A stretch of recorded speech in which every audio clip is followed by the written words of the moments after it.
नमस्कार भाइयों और बहनों, मैं डॉक्टर मयंक आर्या स्वागत करता हूं आपका मेरे चैनल वर्जिनिटी स्टार पर।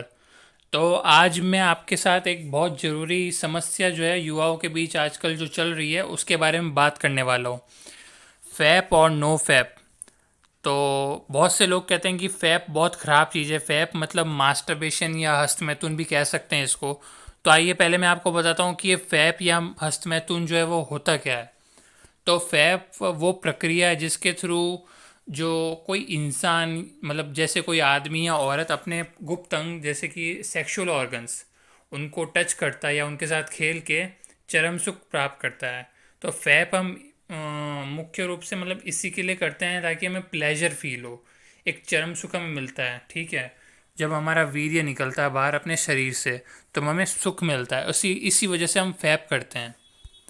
तो फैप जो है बहुत से लोग कहते हैं ये करना गलत है, क्योंकि हम इस जब हम फैप करते हैं यानी कि जब हम हस्तमैथुन करते हैं तब हमारे शरीर से अपना वीर्य बाहर निकलता है। वीर्य एक बहुत ज़रूरी चीज़ है जो हमारे शरीर का विकास करती है, हमारी बुद्धि का विकास करती है।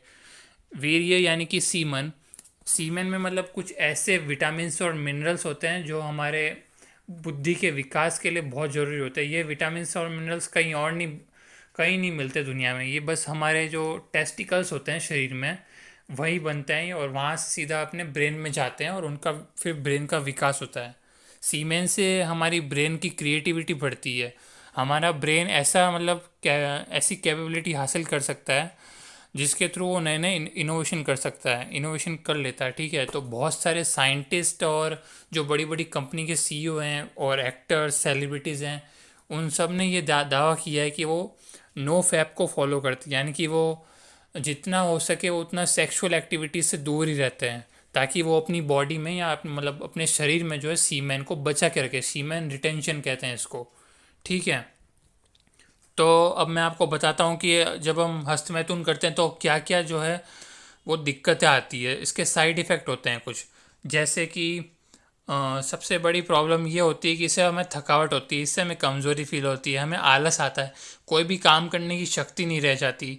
और इससे हमारे जो जीवन साथी है उसके साथ जो सेक्सुअल लाइफ है वो बहुत डिस्टर्ब हो जाती है। हम अपने जीवन साथी को फिर खुश नहीं रख पाते।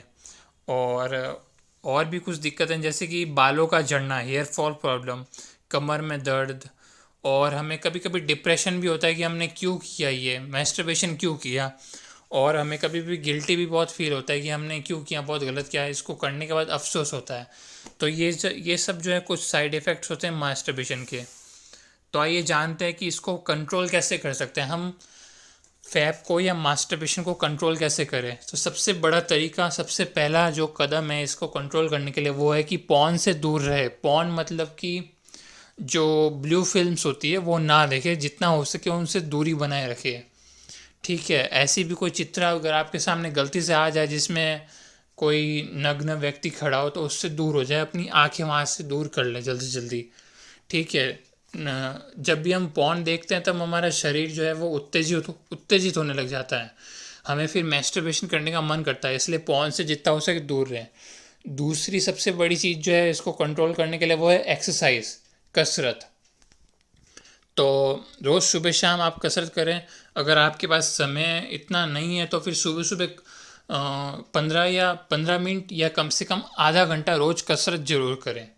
कसरत कर सकते हैं, ये कसरत करना मतलब नो फैप को दावत देना है। ठीक है, मतलब इससे मैस्टरबेशन आप बहुत कम कर लेंगे। ठीक है, कसरत करने से हमारी बॉडी में इम्यूनिटी बढ़ेगी और जो सीमेन है उसकी पैदावार बहुत ज़्यादा हो जाती है। सीमेन डबल स्पीड से हमारे शरीर में बनता रहता है। फिर कसरत जो सबसे पॉपुलर कसरत होती है वो होती है ये हमारी भारतीय दंड बैठक।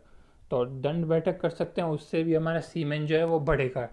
ठीक है, तो अब बात करते हैं कि जब हम कम से कम 21 दिन तक या 30 दिन तक, एक महीने तक अगर हम अपने सीमेन को या वीर्य को बचा के रखेंगे तो क्या होता है, तो हम ब्रह्मचर्य के स्टेट में पहुंच जाते हैं। ब्रह्मचर्य क्या होता है? ब्रह्मचर्य असल में वो मतलब स्टेज है जहाँ पे अपनी बॉडी पहुँच जाती है अगर हम सीमेन को रिटेंशन करते हैं कुछ पर्टिकुलर टाइम पीरियड के लिए। तो ब्रह्मचर्य के कुछ सेवन स्टेज होते हैं, 7 चरण होते हैं ब्रह्मचर्य के। हर चरण में हमारा जो शरीर में एक चक्र होता है वो खुलता जाता है, एक एक करके 7 चक्र खुल जाते हैं। जब हम ब्रह्मचर्य 12 साल तक लगातार करते हैं तो हमारा शरीर में जो 7वां चक्र होता है वो खुल जाता है, और फिर इससे हमारा बौद्धिक विकास इतना ज़्यादा हो जाता है कि हम जो साधारण इंसान के लिए नामुमकिन होता है वो हम आराम से कर लेते हैं। ठीक है, तो इसी ब्रह्मचर्य का फॉलो किसने किया था? अल्बर्ट आइंस्टाइन ने किया था, स्टीव जॉब्स, ऐसे कुछ लोग हैं, महान लोग हैं दुनिया में, जिन्होंने ब्रह्मचर्य को फॉलो किया है और उसके थ्रू बहुत बड़ी सफलता हासिल करी अपने जीवन में। तो जितने लंबे समय तक आप ब्रह्मचर्य को फॉलो करेंगे उतना आपका शरीर में विकास होता जाएगा, उतना आपका बुद्धि जो है वो तेज होती जाएगी। ठीक है, तो ये सबसे बड़ा फायदा होता है ब्रह्मचर्य का।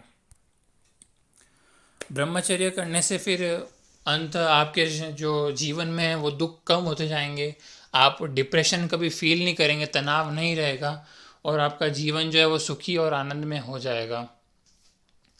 ये एक सच बात है, ब्रह्मचर्य करने से जीवन जो है काफ़ी सुखी हो जाता है, आनंद में हो जाता है। मैं खुद ब्रह्मचर्य को फॉलो करता हूँ और मेरा जीवन काफ़ी सही चल रहा है अभी। ठीक है, तो अब मैं आपको बताता हूँ जो सबसे बड़े ब्रह्मचर्य हैं अपने हिंदू पुराण या ग्रंथ में जो बताए गए वो है। पहले तो हम खुद जानते हैं कि स्वामी विवेकानंद जी बहुत बड़े ब्रह्मचारी हैं, बहुत बड़े विद्वान थे ये। इन्होंने लगभग अपनी पूरी ज़िंदगी ब्रह्मचर्य को फॉलो किया है।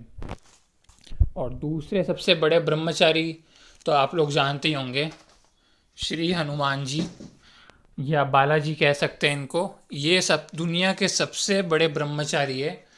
इन्होंने कभी भी सेक्सुअल एक्टिविटी नहीं की अपनी ज़िंदगी में, पूरी ज़िंदगी इन्होंने राम जी का नाम लिया, और बहुत बड़े ब्रह्मचारी थे ये। जब तक ये जिए, जब तक इन्होंने ब्रह्मचर्य को ही फॉलो किया है। सबसे बड़े ब्रह्मचारी है हनुमान जी। ठीक है, तो इसी के साथ मैं विदा लेता हूँ।